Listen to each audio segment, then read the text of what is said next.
प्रिय विद्यार्थियों, मेरे YouTube चैनल में आपका पुनः स्वागत है। मैं डॉक्टर आभा पारिक, सह आचार्य हिंदी विभाग, राजकीय स्नातकोत्तर महाविद्यालय थानागाजी। विद्यार्थियों, आज मैं आपसे जो बातचीत करूंगी वो केशव के कुछ प्रश्नोत्तरी को लेके, केशव दास पे जो कुछ प्रश्न उन पे मैं बातचीत करना चाहती हूँ। बच्चों, आपके पाठ्यक्रम के अंदर जो 8 कवि हैं, केशव बिहारी देव, भूषण, घनानंद, पद्माकर, सेनापति, आलम, इन कवियों की जो रचनाएं हैं उनमें से व्याख्याएं तो पूछी ही जाती हैं। इसके अलावा इन 8 कवियों में से कुल 3 आलोचनात्मक प्रश्न भी पूछे जाएंगे। प्रत्येक प्रश्न 15 अंक का होगा। तो हमें व्याख्या के साथ साथ कवि के भाव पक्ष, कला पक्ष या जो कविताएं हम पढ़ रहे हैं उसकी मूल संवेदना क्या है, उसके आधार पर जो प्रश्न बनते हैं उनकी जानकारी होना जरूरी है। तो प्रिय विद्यार्थियों, अक्सर एक प्रश्न पूछा जाता है कि केशव दास को कवि हृदय नहीं मिला था, स्पष्ट कीजिए। ये जो उपर्युक्त पंक्तियां हैं इनको कई बार बदल भी दिया जाता है। केशव कठिन काव्य के प्रेत हैं। पठित कविताओं के आधार पर या आपके पाठ्य पुस्तक में जो कविताएं उनके आधार पर उक्त उक्ति को स्पष्ट कीजिए।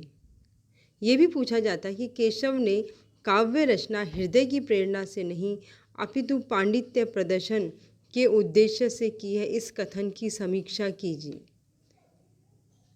कहने का अभिप्राय ये है कि केशव का जो काव्य है उसमें भाव पक्ष की अपेक्षा कला पक्ष महत्वपूर्ण है, पांडित्य प्रदर्शन है, अलंकारों की बहुलता है, सायास उनमें अलंकारों का प्रयोग किया गया है। जब इनके साहित्य को हम पढ़ते हैं तो इनकी ये विशेषताएं हमारे सामने उभर कर आती है। इसी आधार पर केशव की कविताओं की को पढ़कर और उनकी व्याख्या, उनकी विशेषता बताने को कहा जाता है। यही बात इसमें महत्वपूर्ण रूप से पूछी जाती है।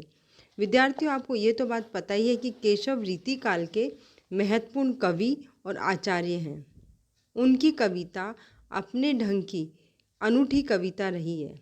उनकी कविताओं में कला पक्ष इतना अधिक प्रबल हो गया कि आलोचकों ने उन्हें एक हृदयहीन कवि, यहाँ तक कि कठिन काव्य का प्रेत भी कह दिया है।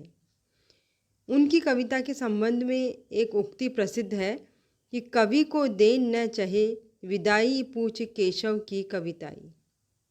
कवि को देन न चाहे विदाई पूछ केशव की कविताई। वस्तुतः पांडित्य और चमत्कार प्रदर्शन की दृष्टि से केशव मध्यकाल की शिरोरेखा पर विद्यमान रहे हैं और बौद्धिक आग्रह की बहुत ज़्यादा उसमें प्रबलता थी। तो ऐसा लगता है उनकी कविताओं को पढ़ते समय जैसे कहीं हृदय पक्ष या जो संवेदनाएं हैं या उन्हें भाव पक्ष कहते हैं कि उनका कहीं गला घोट दिया गया है। काव्य में यद्यपि अलंकार जरूरी है, वो उसके सौंदर्य को बढ़ाते हैं, लेकिन केशव ने क्या किया कि काव्य में अलंकृति को प्रधान मानते हुए ध्वनि और रस को काव्य की प्रथम शर्त के रूप में स्वीकार किया है। पर्ण विन्यास और छंद विधान के साथ साथ केशव साहित्य के अन्य लक्षणों को भी उद्भावक रहे हैं। कविता की सरलता व सरसता को सजोने वाले तत्व केशव की दृष्टि में शब्द चयन और अलंकार ही तो रहे हैं। इस दृष्टि से केशव की जो कविता है उसमें भाव पक्ष की अपेक्षा कला पक्ष प्रमुख हो गया है। केशव के बारे में ये भी कहा जाता है कि उन्होंने एक परंपरा का सूत्रपात किया और कुछ परंपराओं से हटकर सोचा भी था। उनका जो एक ग्रंथ है रामचंद्रिका का शिल्प, उपमानों के नए प्रयोग, सौंदर्य के विभिन्न रूपों का दर्शन और युग के अनुरूप चरित्रों का नया रूप उनकी विद्रोही आत्मा को स्पष्ट करते हैं। वो कुछ नया खोजना चाहते थे, उसमें कला पक्ष उनका प्रमुख होता चला गया। कवि हृदय से क्या तात्पर्य है? देखिए, ये जो मैंने अभी बातचीत करी है, ये प्रश्न का जब हम उत्तर देते हैं तो उसमें शुरू में ये लिखी जाएगी केशव का संक्षिप्त परिचय और उनके बारे में। फिर प्रश्न हमारा ये कि केशव को कवि हृदय नहीं मिला था, तो आप इसे थोड़ा मोटे अक्षरों में लिखिए कि कवि हृदय से तात्पर्य, और उसे अंडरलाइन कीजिएगा। सामान्य रूप से कवि भावुक और संवेदनशील होते हैं। उनके आसपास अथवा उनके निजी जीवन में जो कुछ भी घटना घटित होती है, वे किसी न किसी तरह उससे प्रभावित हुए बिना नहीं रह सकते। कवि जो होता है वो सामान्य व्यक्ति से ज़्यादा संवेदनशील होता है। प्रत्येक साहित्यकार अपने युग का शिशु होता है, बड़ा ही सहज और सरल होता है वो, और घटनाओं को एक जिज्ञासु की तरह, एक संवेदनशील हृदय की जैसे देखता है वो। और कवि हृदय मानवीय भावों का, जो मानवीय भाव है, दया, करुणा, प्रेम, वात्सल्य, हमारे जितने भाव हैं उन भावों का पोषक होता है वो। और मानवीय जो वृत्तियां हैं उनके साथ बहुत ही गहराई से जुड़ा होता है। हल्का सा दुख या हल्की सी खुशी, करुणा, वेदना, पीड़ा या संघर्ष कवि हृदय को गहराई से छूते हैं। हम जा रहे हैं, रास्ते में कोई दुर्घटना हो गई, कोई बीमार व्यक्ति जा रहा है, उसको देख के हम निकल जाते हैं। कोई भी समस्या है, बेरोजगारी की समस्या है, पढ़ाई की है, अभी कोरोना महामारी चल रही है, उससे कितने लोग पीड़ित हैं, लोगों का रोजगार छिन रहा है, लेकिन एक रचनाकार इन सब चीज़ों को देख के सहज रूप से वो अपने रोजाना की दिनचर्या में नहीं लग सकता। उसका हृदय भयंकर अंदर से पीड़ित और दुखी हो जाता है, और वो इन समस्याओं से मुक्ति के लिए एक सुंदर साहित्य की रचना करता है। ये सारे कार्य किसके माध्यम से होते हैं? हृदय के माध्यम से। तो एक सामान्य व्यक्ति और कवि हृदय में ये बहुत महत्वपूर्ण अंतर है कि जो घटनाएं, जो दृश्य, सामान्य बातें होती हैं, वही एक कवि हृदय के अंदर उथल पुथल मचा देती है। इससे यह स्पष्ट होता है कि आम व्यक्ति की अपेक्षा कवि हृदय अधिक भावुक व संवेदनशील होता है, और जिस व्यक्ति को कवि हृदय प्राप्त होता है वह न केवल कल्पना प्रवण, भावुक, सहृदय और सरस होता है। इन पंक्तियों का अर्थ यह है कि जिस व्यक्ति को कवि हृदय प्राप्त है वो केवल कल्पनाओं में नहीं जीता, न केवल उसका भावुक हृदय ही होता है, अपितु जीवन के विभिन्न प्रसंगों के प्रति सदाशयता पूर्वक उत्सुक भी बना रहता है। उत्सुकता उसमें कहीं भी कम नहीं होती है। उत्साह, प्रतिभा, कल्पना और मौलिकता के साथ साथ कवि हृदय के लिए भावुकता का होना भी आवश्यक है। ये तत्व है महत्वपूर्ण जो कि एक कवि को कवि बनाते हैं। प्रतिभा होनी चाहिए, कल्पना, मौलिकता, ये तो है ही जरूरी, और भावुक भी होना जरूरी। वैसे तो कवि शब्द का प्रयोग ही उनके लिए किया जाता है जो उपर्युक्त गुणों से परिपूर्ण होते हैं।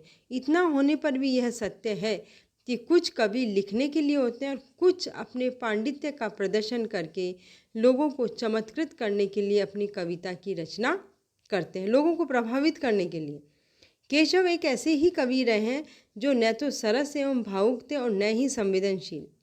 उन्हें पांडित्य प्रदर्शन का शौक था, अपने पंडित तत्व का, आचार्यत्व का, और इसी की पूर्ति हेतु उन्होंने अपने काव्य की रचना की थी। इसी कारण केशव को ये कहा जाता है कि कवि हृदय नहीं मिला था। केशव को चमत्कारवादी भी कहते हैं, हृदयहीन और कठिन काव्य का प्रेत भी कहा जाता है। आचार्य रामचंद्र शुक्ल, जिन्होंने हिंदी साहित्य का इतिहास लिखा है और जो एक आलोचक और समीक्षक हैं, जिन्होंने कि मनोभावों से संबंधित निबंध भी लिखे हैं, जब उन्होंने केशव को पढ़ा और पढ़ के उनके हृदय के अंदर, उनके मन में केशव के प्रति एक जो चित्र उपस्थित होता है, जो विचार उनके सामने आते हैं कि उनका व्यक्तित्व कैसा है, केशव की साहित्य रचना कैसी है, तो उसके बारे में केशव ने लिखा है, रामचंद्र शुक्ल ने केशव के बारे में लिखा है कि केशव को कवि हृदय नहीं मिला था। उनमें सहृदयता और भावुकता न थी जो एक भावुक कवि में होनी चाहिए थी। वे संस्कृत साहित्य से सामग्री लेकर अपने पांडित्य और रचना कौशल की धाक जमाना चाहते थे, पर इस कार्य में सफलता प्राप्त करने के लिए भाषा पर जैसा अधिकार होना चाहिए था वैसा उन्हें प्राप्त नहीं था। केशव को कठिन काव्य का प्रेत जो कहा जाता है, उससे क्या अभिप्राय है? केशव को कठिन काव्य का प्रेत इसलिए कहते हैं कि काव्य रचना करते समय केशव उक्ति वैचित्र्य और अलंकारों के चमत्कार प्रदर्शन में ही उलझे रहे। काव्य रचना के क्षणों में उन पर आचार्यत्व का रूप ही हावी बना रहा और पांडित्य प्रदर्शन की प्रवृत्ति से वे पूर्ण रूप से आक्रांत रहे। शास्त्रीय लक्षणों के आधिक्य से उन्होंने अपने काव्य में ऐसी शैली को स्थान दिया जिसमें अत्यंत संक्षिप्त भाषा, भारी भरकम शब्दावली एवं वाग विदग्धता, वाक चातुर्य जिसे हम कहते हैं, का समावेश अधिक था। अर्थ ग्रहण की बाधा पर तो उन्होंने ध्यान ही नहीं दिया और न ही उन्हें इतना समय ही प्राप्त हो सका। उनके अर्थों को समझना बहुत मुश्किल है। सहजता और सरलता खो गई इसमें काव्य की। उनके काव्य में इस प्रकार की प्रवृत्ति की प्रबलता के कारण आलोचकों ने केशव को हृदयहीन बताया और कठिन काव्य का प्रेत भी बताया। तो इस आधार पर अब हम कह सकते हैं कि केशव की काव्य की कुछ एक विशेषताएं कि उनकी कल्पनाएं कैसी होती थी, क्लिष्ट, क्लिष्ट का मतलब कठिन, और पांडित्य प्रदर्शन। केशव की चमत्कारवादी प्रवृत्ति ने उन्हें क्लिष्ट रचनाएं करने तथा पांडित्य प्रदर्शन करने हेतु प्रेरित किया। अलंकारों की भरमार, यमक और श्लेष के दुरूह व सघन प्रयोग, शब्द चमत्कार, विरोधाभास की रचना करने के लिए सरसता की उन्होंने क्या किया, बलि दे दी और संभव असंभव वस्तुओं, पदार्थों और कल्पनाओं की रचना ने केशव की कविता को उनकी पांडित्य प्रदर्शन की प्रवृत्ति व क्लिष्ट रचनाओं का सागर बना दिया। किंतु कवि जनोचित भावुकता की बलि देकर केशव ने, उन्होंने अपनी भावुकता की, जो कवि हृदय होता है उसकी एक प्रकार से उसका बलिदान नहीं कर दिया। तो ऐसी रचनाएं करी कि पाठक वर्ग चकित रह जाए। वो कुछ ऐसा चाहते थे, सबसे अलग हटके, अब एक अलग लीक पे चलना चाहते थे। और अलंकार योजना के अंतर्गत केशव ने उन्हीं अलंकारों को अपने काव्य में स्थान दिया है जो कृत्रिमता को जन्म देने वाले हैं। एक अलंकारों का प्रयोग होता है जो सहज, सरल और सायास रूप से आना, और एक आर्टिफिशियल रूप से। श्लेष, यमक, विरोधाभास और परिसंख्या जैसे अलंकारों को अपनाने के कारण उनकी कविता कठिन हो गई और संवेदना व भावुकता उसमें जैसे कहीं खो गई है। केशव की रामचंद्रिका में हमें ऐसे अनेक प्रसंगों को देख सकते हैं। विद्यार्थियों, आपकी जो केशव की जो कविताएं हैं पाठ्य पुस्तक में, पहली है सरस्वती वंदना ही है, उसकी मैं 2 पंक्तियां बताना चाहती हूँ आपको कि वर्णे पति 4 मुख, पूत वर्णे 5 मुख, नाती वर्णे 6 मुख, तदपि नई नई। यहाँ केशव ने सरस्वती के पति ब्रह्मा को और पुत्र शिव को बताया, जबकि लोक में ये मान्यताएं कदापि प्रचलित नहीं हैं। साथ ही पौराणिक आस्था के विपरीत भी रही है, क्योंकि कोई भी पुराण ऐसा नहीं है जिसमें ब्रह्मा को शिव का पिता कहा गया हो। इसी प्रकार कार्तिकेय को ब्रह्मा का नाती बनाना भी लोक मान्यता और पौराणिक मान्यता के प्रतिकूल है। इस प्रकार की क्लिष्ट कल्पना करके केशव के काव्य का ये एक दोष भी है। एक उदाहरण, चंचल जहे अति चल दले, विधवा बनी न नारी। यहाँ पर चल दले शब्द का अर्थ पीपल का पत्ता है। यह अर्थ अत्यधिक कठिन है। इस शब्द का अर्थ समझने के लिए पाठक को शब्दकोश की सहायता लेनी पड़ती। इसके अलावा विधवा शब्द में भी श्लेष है, जिससे वि धन धवा अर्थात वृक्षों से रहित अर्थ की कल्पना की गई। इसी प्रकार से बनी शब्द भी कठिन है। इसका वाटिका अर्थ लोक समाज में प्रचलित नहीं रहा है। इस पंक्ति का अर्थ जानने के लिए पाठक वर्ग को बहुत ही बौद्धिक व्यायाम करना पड़ता है। विरोधाभास के चक्कर में पड़कर तो केशव पूरी तरह ही हृदयहीन हो गए। उनका गोदावरी वर्णन जो है वो इसका पूरा जीवंत प्रमाण है। एक उदाहरण मैं दे रही हूँ उसमें से, विस्मय यह गोदावरी अमृत को फल देत, केशव जीवन हार को दुख अशेष हर ले। यहाँ केशव ने गोदावरी को विस्मय कहकर अमृत फल देने वाली बताया। इसमें विष शब्द का प्रयोग जल के लिए किया गया है, किंतु इस अर्थ को समझना हर किसी के वश की बात नहीं है। इससे कठिनता तो आई, साथ ही सरसता भी समाप्त हो गई। परिकर अलंकार का प्रयोग भी उनके काव्य में बाधक बना है। मूलन ही की अधोगति केशव गाइये, होन हुतु वसन धूम मगर एके मलिनाइये। दुर्गति दुर्गन ही जो कुटिल गति, सरितन ही में श्रीफल को अभिलाष प्रगट कवि कुल के जी में। केशव ने काव्यात्मक सरसता का गला घोटकर ही ये पंक्तियाँ कही हैं। इस प्रकार के बहुत सारे जो प्रसंग हैं हमें केशव की कविताओं में मिल जाते हैं। कठिन काव्य का प्रेत जो कहा गया है, वो एक बात और है इसमें कि केशव ने, दास जी ने क्या किया कि सरस प्रसंगों की अपेक्षा चमत्कार प्रदर्शन। प्राय कोई भी कवि हृदयहीन नहीं होता, लेकिन केशव सुंदर व आकर्षक दृश्य व रमणीय प्रसंगों में भी अपनी क्लिष्ट कल्पना और चमत्कारी वृत्ति को भरने लग जाते हैं।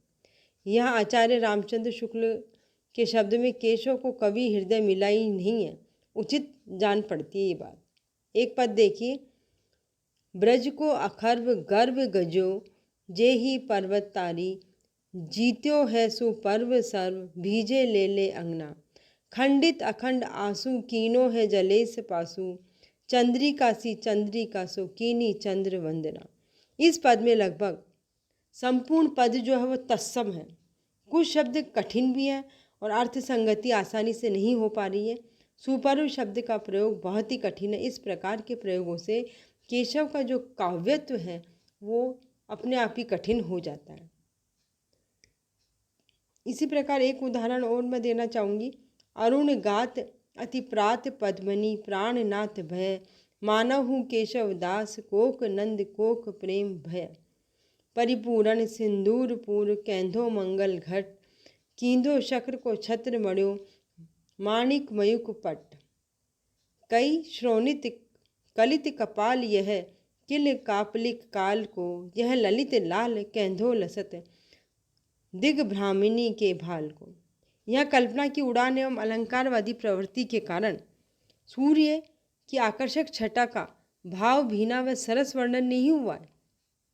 यह वर्णन यह सिद्ध करता है कि केशव को कठिन काव्य का जो प्रेत कहा जा रहा है और अलंकारों की बहुत अधिक अतिशयता के कारण जो प्राकृतिक सौंदर्य है वो दब सा गया। केशव के काव्यों में इस प्रकार के वर्णनों को देखकर पीताम्बर दत्त बड़तवाल ने लिखा है कि प्रकृति के सौंदर्य से उनका हृदय द्रवीभूत नहीं होता। प्रकृति के खूबसूरत सौंदर्य को देखते हैं तो हमारा हृदय वहाँ पे कोमल हो जाता है। ईश्वर की कितनी खूबसूरत रचना है उसको देख के। वह प्रकृति में मनुष्य के सुख दुख के लिए सहानुभूति नहीं पाते केशव, उनमें जीवन का स्पंदन भी नहीं पाते। फूल उनके लिए निरुद्देश्य फूलते हैं, नदियाँ बेमतलब बहती हैं और प्रकृति उन्हें कहीं आकर्षित ही नहीं करती। एक तरफ देखिए छायावाद की कवि पंथ, जिन्होंने कि प्रकृति में सारे रिश्तों की खोज करी है, प्रकृति में ही वो अपना जीवन यापन करते हैं। और भी जो कवि हैं, हम खुद भी सहज रूप से देखते हैं कि जब प्रकृति इतनी खूबसूरत है तो उसको देख के हम ही एक बार अपने को भूल जाते हैं। तो कवि हृदय तो हमसे बहुत अधिक आगे होता है, वो संवेदनशील होता है, हम सामान्य मनुष्य। लेकिन केशव के काव्य में इस प्रकार की का प्राकृतिक सौंदर्य नहीं मिलता, क्योंकि वो अनुभूति ही नहीं है। मार्मिक जो प्रसंग है, मार्मिक एक बिंदु हम ये भी दे सकते हैं लिखते समय कि मार्मिक प्रसंगों की योजना में हृदय रिक्तता, जहाँ मार्मिक प्रसंग होंगे, मर्म से, मार्मिक का मतलब है जो मर्म से निकले, हृदय से निकले। लेकिन जब मार्मिक प्रसंग की चर्चा की जा रही है और वहाँ हृदय है ही नहीं, तो फिर कठिन काव्य के प्रेत हृदयहीनता की बात होती है। तो कवि कुछ उदाहरण है रामचंद्रिका में भी हमें मिलते हैं। अब वन गमन के अवसर पर विछोह, जो वियोग हो रहा है, वो मार्मिक और कारुणिक दृश्य उपस्थित हो सकता है उसको, लेकिन केशव ने कहीं ऐसा वर्णन नहीं किया। वन के लिए जाते समय राम मार्ग में जिन कष्टों को सहन करते हैं, सीता जिस पीड़ा को भोगती है, केशव को उनकी अनुभूति हुई ही नहीं। उन्हें पिता दशरथ की मृत्यु पर अश्रुपात करने वाला, रोने वाला कोई ऐसा मार्मिक ही नहीं कि पिता की मृत्यु हो गई है और किसी पुत्र की आंखों में आंसू आ रहे हैं, ऐसा वर्णन ही नहीं किया उन्होंने। यहाँ तक कि रानियाँ भी नहीं रोई है। ये एक कवि की हृदयहीनता नहीं तो फिर क्या है। यही नहीं, लक्ष्मण को शक्ति लगने के अवसर पर भी कवि ने कोई मार्मिक अनुभूति का वर्णन नहीं किया। सीता के वियोग में राम का वियोग एक स्पंदन बनकर रह गया है और ऐसा लगता है कि कवि ने यहाँ पर भी प्रकृति वर्णन करते समय जैसे कहीं प्रकृति का गला घोट दिया हो। कथन की समी जो बताया गया है कि केशव को कवि हृदय नहीं मिला, इसका स्पष्टीकरण पुनः मैं करना चाहती हूँ कि केशव कठिन काव्य के प्रेत थे या हृदय नहीं, केशव को कवि हृदय नहीं मिला था।